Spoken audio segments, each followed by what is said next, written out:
வணக்கம் நண்பர்களே. இந்த காணொலியில் டிஎன்பிஎஸ்சி குரூப் 4 மற்றும் டிஎன்பிஎஸ்சி குரூப் 2 2A முதல்நிலை தேர்வுக்கான புதிய பாடத்திட்டத்தின்படி தமிழ் தகுதி மற்றும் மதிப்பீட்டு தேர்வு பாடத்திட்டத்தில் திருக்குறள் பகுதியில் அன்புடைமை அதிகாரத்தை பார்க்க போகிறோம். நண்பர்களே, ஏற்கனவே திருக்குறள் வரிசையில் 10 அதிகாரங்கள் வெளியிடப்பட்டிருக்கின்றன. அதற்கான லிங்க் டிஸ்கிரிப்ஷனில் இருக்குது, நீங்கள் பார்த்துக்கலாம். இப்போ வாங்க வீடியோக்குள்ளே போகலாம். நண்பர்களே, அன்புடைமை அதிகாரம் எங்கே இருக்கிறதுன்னு பார்த்தீங்கன்னா, திருக்குறள் 3 பால்களாக வகுக்கப்பட்டதுன்னு நமக்கு தெரியும். அதாவது அறத்துப்பால், பொருட்பால், காமத்துப்பால். இந்த அன்புடைமை அதிகாரம் அறத்துப்பாலில் இல்லறவியல் அப்படிங்கிற இயலில் இருக்கிறது. முதல் குறளை பார்ப்போம். அன்பிற்கு முண்டோ அடைக்கும் தாழ் ஆர்வலர் புன்கண்ணீர் பூசல் தரும். மறுபடியும் படிக்கிறேன். அன்பிற்கு முண்டோ அடைக்கும் தாழ் ஆர்வலர் புன்கண்ணீர் பூசல் தரும். சொற்பொருளை பார்ப்போம். புன்கண்ணீர் நண்பர்களே சிறு கண்ணீர், அதாவது வன் என்றால் வலிமையான பெரியது என்ற அர்த்தம், புண் என்றால் புள்ளிய சிறியது என்ற அர்த்தம். புன்கண்ணீர்னா சிறு கண்ணீர் என்ற அர்த்தம். பூசல்னா வெளிப்பாடு நண்பர்களே. பூசல்னா போர் அப்படின்னு சொல்லலாம். உட்கட்சி பூசல் நம்ம கேள்விப்பட்டிருப்போம். அதாவது உட்கட்சிக்குள்ளே நடக்கிற கருத்து வேறுபாடு வெளிப்பட்டு விடுகிறது. அதைத்தான் பூசல் அப்படிங்கிறாங்க. இங்கே பூசல் அப்படிங்கிறதுக்கு நம்ம வெளிப்பாடு அல்லது பலர் அறிதல் அப்படின்னு நம்ம எடுத்துக்கலாம். இப்போது தெளிவுரையை பார்ப்போம். அன்பிற்குமா தன்னை அடைத்து வைக்கும் தாழ்பால் இருக்கிறது. தான் அன்பு செலுத்தியவருக்காக அன்புடையவர் சிந்தும் சிறு கண்ணீரே அவரின் அன்பை அனைவருக்கும் வெளிப்படுத்திவிடும்.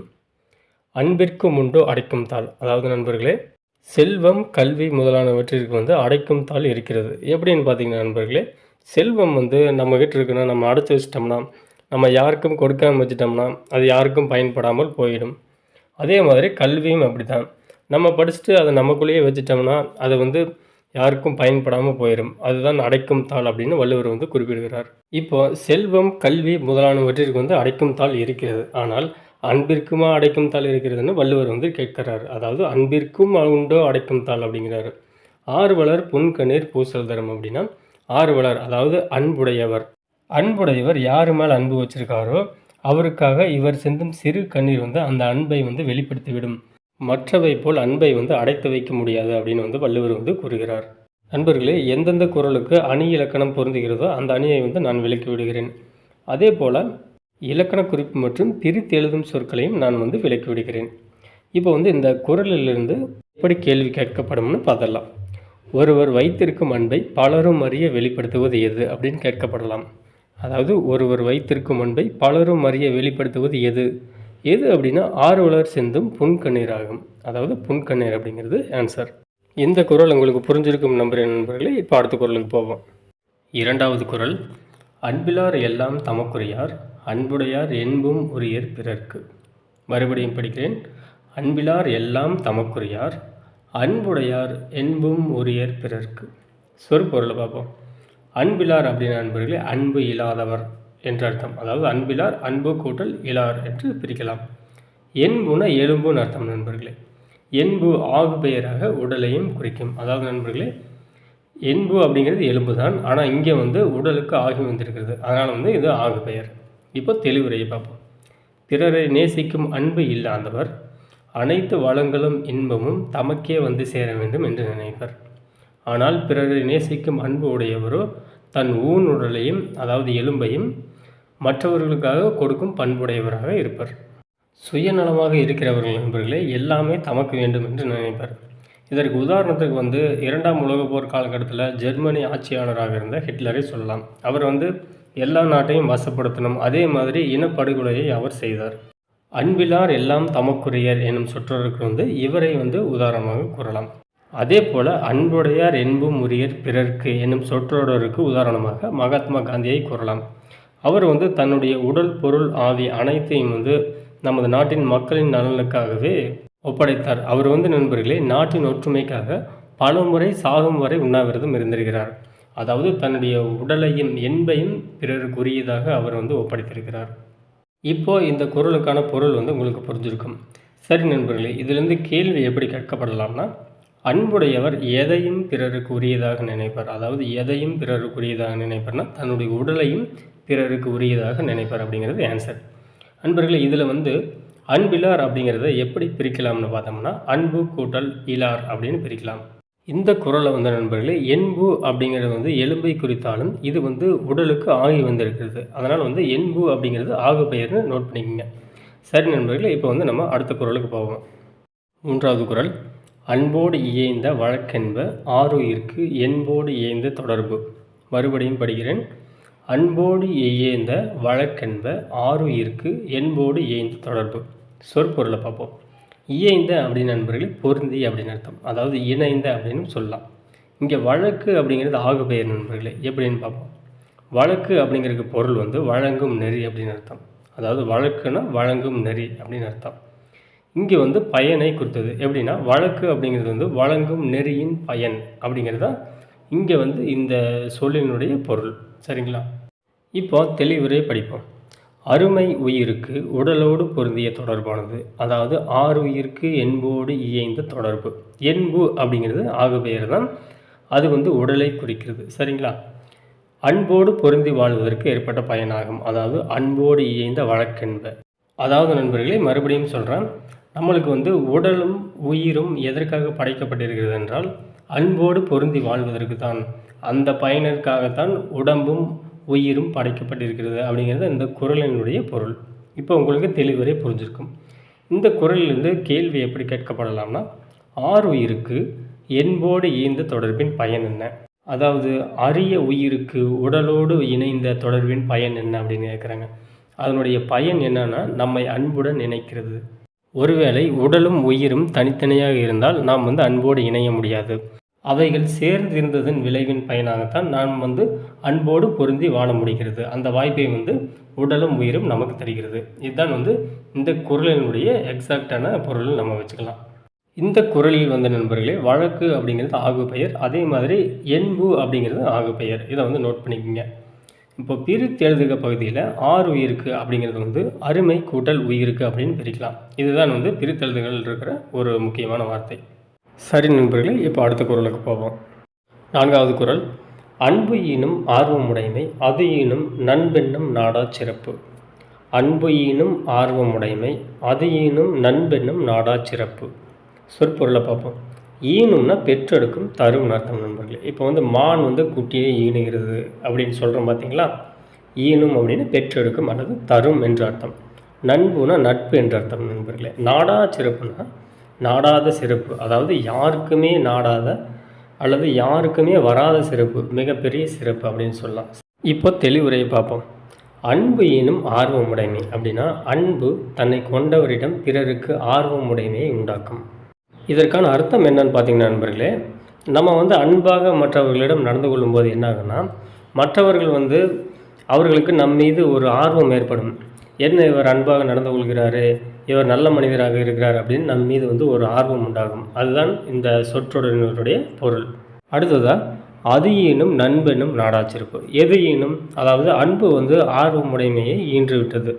இப்போ அந்த ஆர்வமுடைமை எதை ஈனும்னு பார்த்தோம்னா நண்பென்னும் நாடா சிறப்பை ஈனும். இப்போ தெளிவுரை படிக்கிற பாருங்க. அந்த ஆர்வமானது இவர் தமக்கு நண்பர் என்னும் கூறும் அளவிற்கு யாரும் அடைய முடியாத சிறப்பை தரும். அன்பு வந்து ஆர்வமுடைமையை உண்டாக்கும் நண்பர்களே. அந்த ஆர்வமுடைமை வந்து ஆட்டோமேட்டிக்காக அவர் மீது வந்து நட்பு கொள்ள செய்யும். இதுதான் இந்த குறளினுடைய பொருள். இந்த குறளில் பிரித்தெழுதுக பொறுத்தளவு நண்பென்னும் அப்படிங்கிற வார்த்தை வந்து முக்கியமான வார்த்தையாக உள்ளது. நண்பென்னும் அப்படிங்கிறத நண்பு கூட்டல் எண்ணும் அப்படின்னு பிரிக்கலாம்.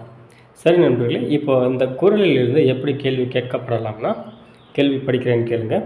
அன்பு எதை ஈனும் அப்படின்னு கேட்கப்படலாம். அன்பு எதை ஈனும், நட்பை ஈனும் நம்ம தவறாக பதிலளிக்கக்கூடாது. அன்பு வந்து ஆர்வமுடைமையை தான் ஈனும். இப்போ அடுத்த கேள்வி. அன்பு ஈணுவது எத்தகைய சிறப்பை தரும்? அதாவது அன்பு ஈணுவது எது? ஆர்வமுடைமை. அந்த ஆர்வமுடைமை எத்தகைய சிறப்பை தரும்? நண்பென்னும் நாடா சிறப்பை தரும். அதாவது நட்பு என்னும் மிகப்பெரிய சிறப்பை தரும். இந்த குறளும் விளக்கமும் உங்களுக்கு புரிஞ்சிருக்கும் நம்புகிறேன் நண்பர்களே. இப்போ அடுத்த குறளுக்கு போவோம். ஐந்தாவது குறள். அன்புற்று அமர்ந்த வழக்கென்ப வையகத்தை இன்புற்றார் எய்தும் சிறப்பு. மறுபடியும் படிக்கிறேன். அன்புற்று அமர்ந்த வழக்கென்ப வையகத்தை இன்புற்றார் எய்தும் சிறப்பு. சொற்பொருளை பார்ப்போம். அன்புற்று அமர்ந்த நண்பர்களே, அன்போடு பொருந்திய என்ற அர்த்தம். வழக்கு அப்படின்னு நண்பர்களே நம்ம முன்னாடியே பார்த்துருப்போம். வழக்கு அப்படின்னா வழங்கும் நெறி அப்படின்னு பார்த்துருப்போம். இங்கே வந்து வழக்கு அப்படின்னா வாழ்க்கை நெறியின் பயன். அங்கே வந்து வழங்கும் நெறியின் பயன். அதே தான் இதற்கும் பொருள். வாழ்க்கை நெறியின் பயன் என்பதுதான் பொருள். எய்தும்னா பெரும் நண்பர்களே, அதாவது வருங்காலத்தில் பெறுவதை குறிக்கும். இப்போ தெளிவுரை பார்ப்போம். அன்புடன் பொருந்தி வாழ்ந்த வாழ்க்கை நெறியின் பயன் என்னவென்றால், அதாவது அன்புற்று அமர்ந்த வழக்கென்ப. வழக்கென்ப அப்படிங்கிறதுக்கு வாழ்க்கை நெறியின் பயன் என்ற அர்த்தம்.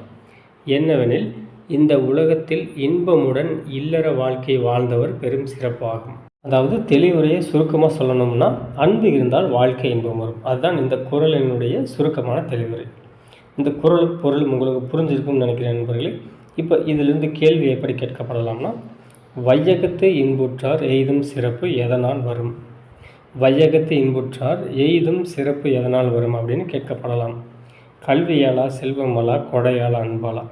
இந்த குறள் படித்திருந்தால்தான் நண்பர்களே இதற்கான ஆன்சர் பண்ண முடியும். கிட்டத்தட்ட அனைத்து ஆப்ஷன்களுமே சரியாக இருப்பது போல் தான் தோன்றும். ஆனால் சரியான விடை வந்து ஆப்ஷன் டி, அன்பு ஆகும். இலக்கண குறிப்பை பொறுத்தளவு நண்பர்களே, எய்தும் அப்படிங்கிறது உயர்வு சிறப்புமைன்னு சொல்லலாம். ஏன் அப்படின்னு பார்த்தோம்னா, எய்தும் அப்படிங்கிறது ஒரு உயர்வான வார்த்தையை குறிக்க வருகிறது. அதனால் வந்து இது உயர்வு சிறப்புமை. சரி நண்பர்களே, இப்போ வந்து அடுத்த குறளை பார்ப்போம். 6வது குறள். அறத்திற்கே அன்பு சார்பென்ப அறியார் மரத்திற்கும் அஃதே துணை. மறுபடியும் படிக்கிறேன். அறத்திற்கே அன்பு சார்பென்பர். என்ப அப்படிங்கிறது இரு வராத ஒரு குறைச்சொல் அப்படின்னு சொல்லலாம். என்ப அறியார் மரத்திற்கும் அஃதே துணை. இப்போ சொற்பொருளை பார்ப்போம். அறம் அப்படின்னா நல்வினை நண்பர்களே. அறம் அப்படின்னா என்னன்னு நமக்கு தெரியும், நல்ல செயல்கள். மரம் அப்படின்னா தீவினை. இப்போ இந்த இடத்துல வந்து மரம் அப்படின்னா வீரம் என்ற அர்த்தம். ஆனால் இந்த இடத்துல வந்து அறம் அப்படிங்கிறதுக்கு எதிர்ச்சொல்லாக மரம் வந்து வந்துள்ளது. மரம் அப்படின்னா தீவினை என்ற அர்த்தம். சார்பு அப்படின்னா துணை. இப்போ உதாரணத்திற்கு, இவருக்கு சார்பாக நான் நிற்கிறேன் அப்படின்னு சொல்கிறோம் பார்த்தீங்களா, இவருக்கு துணையாக நான் இருக்கிறேன் என்று பொருள். சார்புனா துணை. அறியார் அப்படின்னா விவரம் அறியாதவர்கள். சரிங்களா? இப்போ வந்து தெளிவுரையை பார்ப்போம். அறத்திற்கே அன்பு சார்பென்பர் அறியார். அதாவது அறியாமையில் உள்ளவர்கள் அன்பானது அறத்திற்கு மட்டுமே துணையாகும் என்று கூறுவார்கள். உங்களுக்கு புரிஞ்சிருக்கும். மரத்திற்கும் அஃதே துணை அப்படின்னா, ஆனால் அறத்திற்கு மட்டுமல்ல, அறமல்லாத செயல்களுக்கும்னா மரத்திற்கும் அஃதே துணை, அந்த அன்பு தான் துணையாகும் அப்படிங்கிறது தெளிவுரை. இப்போ உங்களுக்கு இந்த குறளினுடைய பொருள் புரிஞ்சிருக்கும் என்று நம்புகிறேன். இப்போ வந்து இந்த குறளிலிருந்து எப்படி கேள்வி கேட்கப்படலாம்னா, அறத்திற்கு துணையாவது அன்பு, மரத்திற்கு துணையாவது எதுன்னு கேட்கப்படலாம். வெறுமனே இந்த கேள்வியை வந்து நம்ம திருக்குறளை படிக்காமல் பார்க்கும்போது இந்த கேள்விக்கு வந்து தவறாக விடையளிக்க வாய்ப்பு இருக்கிறது. ஒருவேளை நண்பர்களே எக்ஸாம்பிள் இந்த மாதிரி கேள்வி கேட்டுட்டாங்கன்னா, அறத்திற்கு துணையாவது அன்புனா மரத்திற்கு துணையாவதும் அன்பு தான். அதுதான் சரியான விடை. இலக்கண குறிப்பை பொறுத்தளவு நண்பர்களே, இங்கே வந்து மரத்திற்கும் அப்படிங்கிறது இழிவு சிறப்புமைன்னு நம்ம வச்சுக்கலாம். ஏன்னு பார்த்தீங்கன்னா, மரம் அப்படிங்கிறது வந்து நண்பர்களே தீவினை என்று பொருள். அப்போ தீவினைக்கும் அப்படின்னா, தீவினை என்பது இழிவான செயல், மரத்திற்கும் அப்படிங்கிறது இழிவு சிறப்புமையாகும். சரி நண்பர்களே, இப்போ அடுத்த குறளை பார்ப்போம். 7வது குறள். என்பில் அதனை வெயில் போல காயுமே அன்பில் அதனை அறம். மறுபடியும் படிக்கிறேன். என்பில் அதனை வெயில் போல காயுமே அன்பு இலதனை அறம். சொற்பொருளை பார்ப்போம். என்பிலதனை அப்படிங்கிறது என்பு கூட்டல் இலதனை, அதாவது இல்லாததனை அப்படின்னு சொல்லலாம். அதாவது எலும்பு இல்லாதது எதுன்னு பார்த்தோம்னா புழுக்கள் முதலான உயிரிகள் நமக்கு தெரியும். இப்போ அன்பு இலதனை அப்படின்னா அன்பு கூட்டல் இலதனை அப்படின்னு நம்ம சொல்லலாம். அதாவது அன்பு இல்லாதவர்களே, அன்பு இல்லாத உயிர்களே. காயுமே அப்படின்னா வருத்துமே என்ற அர்த்தம் நண்பர்களே. அதாவது எலும்பு இல்லாதது வந்து வெயில் வந்து வருத்தும். சரிங்களா? அதே மாதிரி அன்பு இல்லாதது வந்து அறம் வந்து வருத்தும். அந்த பொருளில் தான் இந்த காயமே அப்படிங்கிற சொல் வந்து கொடுக்கப்பட்டிருக்கிறது. இப்போ தெளிவுரையை பார்ப்போம். எலும்பு இல்லாத உயிர்களை வெயில் வருத்துவது போல அன்பு இல்லாத உயிர்களை அறம் வருத்தும். அதாவது இங்கே வந்து அறம் அப்படிங்கிறத அறமாகிய கடவுள் அப்படின்னு வந்து குறிப்பிட்டிருக்கிறாங்க. அதாவது நண்பர்களே, நமக்கு அன்பு இல்லைன்னா அதற்கான கர்ம வினையை வந்து நம்ம அனுபவிச்சு ஆகணும் அப்படின்னு வந்து வள்ளுவர் வந்து சுட்டி காட்டுகிறார். இந்த குறளில் பயின்று வந்திருக்கிற அணி எதுன்னு பார்த்தோம்னா நண்பர்களே, உவமை அணையாகும். உவமை அணை அப்படின்னு நண்பர்களே, ஒரு குறிப்பிட்ட விஷயத்திற்கு வந்து மற்றொன்று உவமையாக கூறுவார்கள். உதாரணத்திற்கு வந்து அன்பு இல்லாதவர்கள் வந்து அறக்கடவுள் வந்து வருத்தும். அதற்கு உவமையாக புழுக்களை வந்து வெயில் வருத்துவது வந்து உவமையாக கூறப்பட்டுள்ளது. கவனிக்க வேண்டிய முக்கியமான விஷயம் என்னன்னா, போல அப்படிங்கிற உவமை உருவு வந்து வெளிப்படையாக வந்துள்ளது நண்பர்களே. அப்படி வெளிப்படையாக வந்தால் அது வந்து உவமை அணியாகும். ஆனால் அப்படி வெளிப்படையாக வராமல் இந்த வெறும் உவமையையும் உவமேயத்தையும் மட்டும் கொடுத்தாங்கன்னா அது வந்து எடுத்துக்காட்டு உவமை அணி. அதாவது உவமையை வந்து எடுத்துக்காட்டி உவமேயத்தை வந்து விளக்கியிருப்பாங்க. போல உவமோர்வு வந்து அது வெறும் உவமை அணி. சரி நண்பர்களே, இந்த குறளிலிருந்து எப்படி கேள்வி கேட்கப்படலாம்னு பார்ப்போம். அன்பு இல்லாத உயிர்களை எது வருத்தும்? எது வருத்தும்? அன்பு வருத்துமா, வெயில் வருத்துமா, அல்லது எலும்பு இல்லாதது வருத்துமா, அறம் வருத்துமா? ஆன்சரை வந்து நம்ம அன்புன்னு தவறாக விடையளிக்கக்கூடாது. அறம். அறம் தான் அன்பு இல்லாத உயிர்களை வருத்தும். இந்த குறள் உங்களுக்கு புரிஞ்சிருக்கும்னு நினைக்கிறேன் நண்பர்களே. இப்போ அடுத்த குறளை பார்ப்போம். 8வது குறள். அன்பகத்தில்லா உயிர் வாழ்க்கை வன்பார்க்கண் வற்றல் மரம் தளிர்த்தற்று. மறுபடியும் படிக்கிறேன். அன்பகத்து இல்லா உயிர் வாழ்க்கை வன்பார்க்கண் வற்றல் மரம் தளிர்த்தற்று. சொற்பொருளை பார்ப்போம். அகம்னா மனம் நண்பர்களே. அன்பு அகத்துனா அன்பு வந்து மனத்தில் அப்படின்னு அர்த்தம். வன் பார்க்கண் அப்படின்னா வலிமையான, பார் அப்படின்னா பாழை, கண் அப்படின்னா அதில், அதாவது வலிமையான பாலை நிலத்தில் அப்படின்னு சொல்லலாம். மற்றொரு பொருளும் கூறுவார்கள், வலிமையான பாறை நிலத்தில் அப்படின்னு கூறுவார்கள். ஆனால் வந்து வலிமையான பாலை நிலத்தில் என்பதுதான் சரியான பொருள். அற்று அப்படின்னா நண்பர்களே அது போல, அதாவது மரம் தளிர்த்து அற்று, அற்றுனா அது போல என்ற அர்த்தம். இதில் வந்து உவமை அணி வந்து பயின்று வந்திருக்கிறது. அற்று அப்படிங்கிறது வந்து நண்பர்களே உவமை உருபு, அதாவது உவம உருபாகும். நான் முன்னாடியே சொன்ன மாதிரி உவம உருபு வந்து வெளிப்படையாக வந்தால் அது வந்து உவமை அணியாகும். அதாவது அன்பானது அகத்தில் இல்லா உயிர் வாழ்க்கைக்கு எது உவமையாக கூறப்படுதுன்னு பார்த்தோம்னா, வலிமையான பாலை நிலத்தில், அதாவது கொடிய பாலை நிலத்தில் வற்றி போன மரம் வந்து தளிர்த்ததற்கு உவமையாக கூறப்பட்டது. அது வந்து தளிர்க்காது, அதைத்தான் உவமையாக கூறப்பட்டிருக்கிறது. இப்போது தெளிவுரை பார்ப்போம். மனதில் அன்பு இல்லாத உயிர்களின் வாழ்க்கையானது.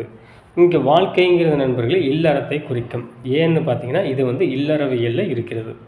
கொடிய பாலை நிலத்தில் வற்றி போன மரம் தளிர்த்தது போன்றதாகும்.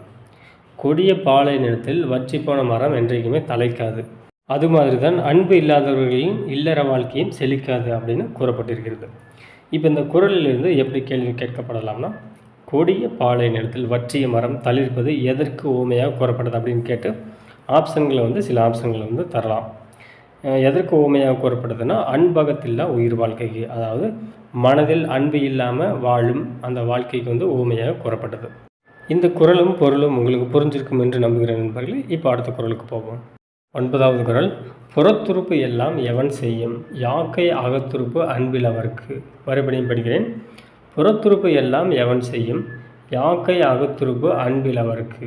இப்போ சொற்பொருளை பார்ப்போம். புறத்துறுப்பு அப்படின்னு நண்பர்களே மனிதனின் வெளிப்புற உடல் உறுப்புகள், நம்மளுடைய கை, கால், தலை, கண்கள் இதெல்லாம் சொல்லலாம். யாக்கை அப்படின்னா உடல் என்று அர்த்தம். அகத்துறுப்புனா உள்ளுறுப்புன்னு அர்த்தம். இங்கே வந்து அகத்துறுப்பு வந்து அன்பு என்று சொல்லப்பட்டிருக்கிறது. எவன் செய்யும் அப்படின்னா என்ன பயன் செய்ய முடியும்னு அர்த்தம். திருக்குறளை பொறுத்தளவு நண்பர்களே நிறைய இடங்களில் வந்து எவன் செய்யும் அப்படிங்கிற வார்த்தை வந்து இடம்பெற்றிருக்கும். எவன் செய்யும் அப்படிங்கிறது வந்து நம்ம வந்து அவன் செய்யும் அப்படின்னு வந்து எடுத்துக்கூடாது. எவன் செய்யும் அப்படின்னா என்ன பயன் செய்ய முடியும் தான் எல்லா இடங்களிலும் இதற்கான பொருள். அதை வந்து ஞாபகம் வச்சுக்கோங்க. அன்பில் அவருக்கு அப்படின்னா நண்பர்களே அன்பு இளவருக்கு அப்படின்னு நம்ம பிரிக்கலாம். இளவருக்கு அப்படின்னா இல்லாதவருக்கு அப்படின்னு சொல்லலாம். இப்போ வந்து தெளிவுரை பார்ப்போம்.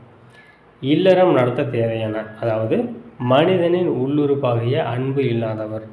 மனிதனின் உள்ளுறுப்பு இதயமோ நுரையீரலோ கிட்னியோ கிடையாதுங்க. அன்பு என்று வள்ளுவர் வந்து குறிப்பிடுகிறார். அவரின் வெளிப்புற உறுப்புகளை எல்லாம் வைத்து என்ன பயன்? அதாவது அன்பு இருந்தால் தான் நம்மளுடைய வாழ்க்கையின் பயன் அல்லது இல்லறத்தின் பயன் வந்து நிலைத்திருக்கும் என்று வள்ளுவர் வந்து சுட்டி காட்டுகிறார். சரி நண்பர்களே, இப்போ இதிலிருந்து கேள்வி எப்படி கேட்கப்படலாமா? திருவள்ளுவர் மனிதனின் உள்ளுறுப்பாக எதை சுட்டி காட்டுகிறார் அப்படின்னு கேட்கப்படலாம். இதயமா, சிந்தனையா, மனமா அல்லது அன்பா? எதைன்னு பார்த்தோம்னா அன்பை தான் உள்ளுறுப்பாக சுட்டி காட்டுகிறார். அதை ஞாபகம் வச்சுக்கோங்க. அவருக்கு தெரியும் நண்பர்களே இதயமும் நுரையீரலும் கிட்னியும் எல்லாமே வந்து உள்ளுறுப்பணும். ஆனால் மனிதனின் மிக முக்கியமான உள்ளுறுப்பாக மனம் என்பதை வந்து திருவள்ளுவர் வந்து சுட்டி காட்டுகிறார். இந்த குறள் உங்களுக்கு புரிஞ்சிருக்கும் நம்புகிறேன் நண்பர்களே. இப்போ அடுத்த குறளுக்கு போவோம். 10வது குறள். அன்பின் வழியது உயிர்நிலை அஃதிலார்க்கு என்பு தோல் போர்த்த உடம்பு. மறுபடியும் படிக்கிறேன். அன்பின் வழியது உயிர்நிலை அஃதிலார்க்கு என்பு தோல் போர்த்த உடம்பு. சொற்பொருளை பார்ப்போம். உயிர் நிலை அப்படின்னு நண்பர்களே உயிர் உள்ள நிலையாகும். அதாவது அந்த கண்டிஷனை சொல்கிறாரு. உயிர் உள்ள நிலை. என்புன எலும்பு நமக்கு தெரியும்.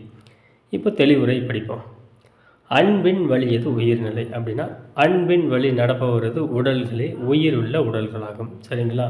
உயிர் வந்து நிலை பெற்றிருக்கும் இடம் உயிருள்ள உடல்களாகும். அஃதிலார்க்கு என்பு தோல் போர்த்த உடம்பு அப்படின்னா அன்பு இல்லாதவர்களின் உடல் வெறும் எலும்பை தோலால் போர்த்தப்பட்ட உடலுக்கு சமமாகும்.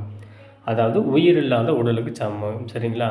வெறும் எலும்பை வந்து தோலால் போர்த்தப்பட்ட உடல் எது? உயிர் இல்லாத உடல். இப்போ உங்களுக்கு தெளிவுரை புரிஞ்சிருக்கும்னு நினைக்கிறேன். இப்போ இந்த குறளிலிருந்து எப்படி கேள்வி கேட்கப்படலாம்னா, அன்பு இல்லாதவர்களின் உடல் எதற்கு சமம் என வள்ளுவர் சுட்டிக்காட்டுகிறார். எதற்கு சமம்னா, வெறும் எலும்பை தோளால் போர்த்தப்பட்ட உயிரற்ற உடலுக்கு சமமாகும். அதாவது நண்பர்களே, முதல் வரியில் வந்து உயிர்நிலை அப்படிங்கிற வார்த்தை மூலம் உயிர் நிலை பெற்றிருக்கிறது, அதாவது உயிர் உள்ளது என்பதை வந்து சுட்டிக்காட்டுகிறார். அதே போல் அடுத்த வரியில் எண்பு தோல் போர்த்த உடம்பு அப்படிங்கிறது வந்து உயிரற்ற உடல்நிலையை வந்து சுட்டி காட்டுகிறார். அப்போ இந்த கேள்விக்கான விடை வந்து நண்பர்களே, வெறும் எலும்பும் தோலுமாக இருக்கிற மனிதன் அல்ல, வெறும் எலும்பை தோலால் போர்த்தப்பட்ட உயிரற்ற உடலுக்கு சமமாகும் என்பதுதான் சரியான விடையாகும். அவ்வளவுதான் நண்பர்களே, அன்புடைமை அதிகாரம். உங்கள் கருத்துக்களை வந்து மறவாமல் கமெண்ட்ஸில் தெரிவிங்க. மற்றும் ஒரு நல்ல காணொலியில் சந்திப்போம். நன்றி, வணக்கம்.